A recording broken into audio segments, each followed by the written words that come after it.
Long ago in Baghdad lived a merchant named Ali. As a good Muslim, he decided to make a pilgrimage to Mecca. Knowing this journey would take a long time, he sold all of his belongings and rented out his house. His life savings of 1,000 gold coins was too heavy to travel with. So he placed the coins in a large jar and covered them with olives.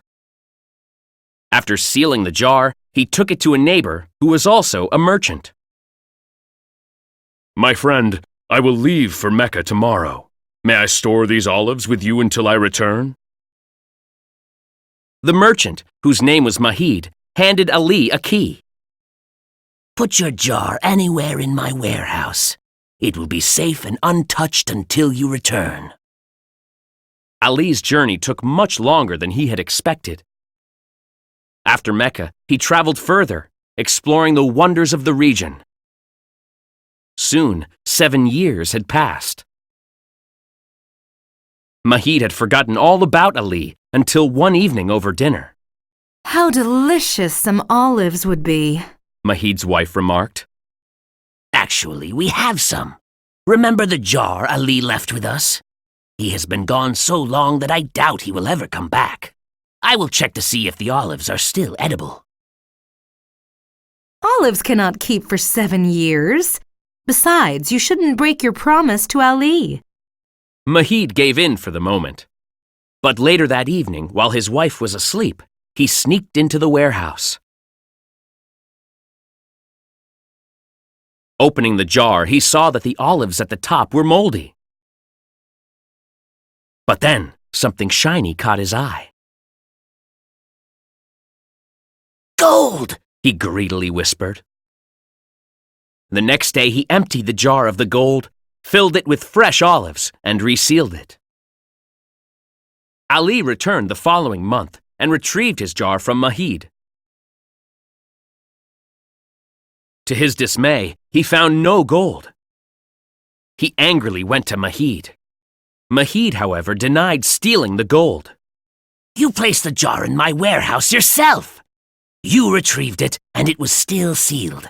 How dare you say I've committed a crime?" Ali decided to take his complaint to a judge. Not knowing how to resolve the dispute, the judge sent Ali away. Ali was determined to get his gold back. He wrote to the Caliph, the ruler of Baghdad, who agreed to hear the case. Meanwhile, news of Ali and Mahid's dispute had spread throughout Baghdad. The Caliph was angry that the judge had done nothing. But the Caliph too was puzzled by the evidence. The night before the hearing, the Caliph and his advisor walked through the city. They soon came upon some children acting out a courtroom scene. One boy pretended to be the Caliph. "Bring me the olives," he demanded to another boy who was pretending to be Ali. The pretend Ali placed an invisible jar before the pretend Caliph. The child Caliph pretended to eat an olive. "Delicious! But olives cannot keep for 7 years. Summon an olive merchant to give testimony on this matter," the pretend Caliph ordered. At this, the real Caliph realized the answer he had been seeking. "Bring this boy to me tomorrow.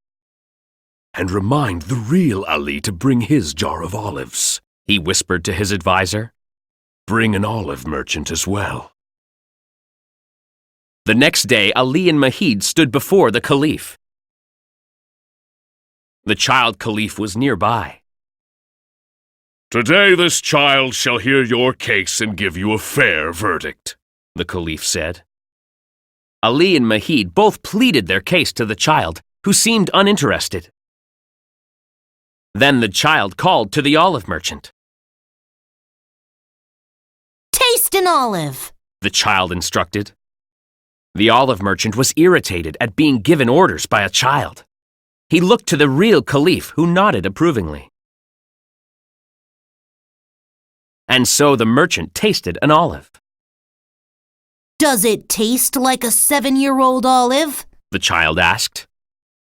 No, olives lose their color and turn rotten after 3 years, The merchant replied. These olives are fresh. The boy pointed at Mahid. You are lying, sir. These olives are new, and you have stolen Ali's gold. Mahid panicked, for he knew the punishment for thieves was harsh. Then he confessed and begged for mercy from the real Caliph. The Caliph ordered Mahid to give back Ali's gold. Then he rewarded the child with 100 gold coins and sent him to replace the useless judge.